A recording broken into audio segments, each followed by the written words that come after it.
Refugee claimants turned away from Toronto's shelters and taken in by Black-led faith groups have never experienced the cold of a Canadian winter before. Bolstering the urgent need to house people now, churches still sheltering newcomers are buckling under the costs. Since the summer, hundreds of recent arrivals to Canada have called Etobicoke's Pilgrim Feast Tabernacles home, providing them 3 meals a day and a safe place to lay their head at night. Financials expectation every week is about $20,000, give or take. An already desperate situation expected to get worse, with the church now $300,000 in debt. We are on the verge of shutting this down on the 28th of this month because of lack of funding.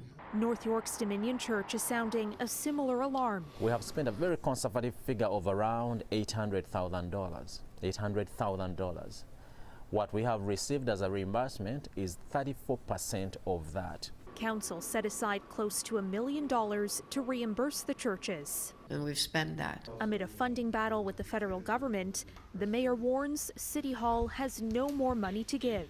No one asked us, no one told us that all these refugees are going to show up. Toronto has seen the number of refugee claimants in the shelter system increase from a low of 530 people in September 2021 to 4,000.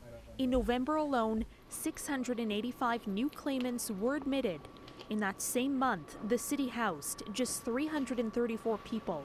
So new refugee claimants currently in the shelter system are coming in at twice the rate that we can support them to move into permanent housing. With the federal government missing in action, I think we're really recognizing the peril that people are in this winter.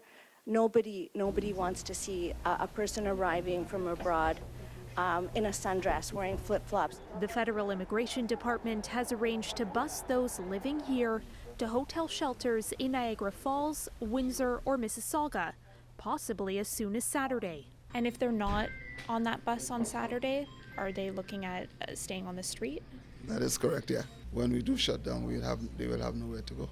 While Pilgrim Feast Tabernacles has announced an anticipated end date, they say about 5 new refugee claimants show up on their doorstep every day, and they're still hoping to help them in some capacity.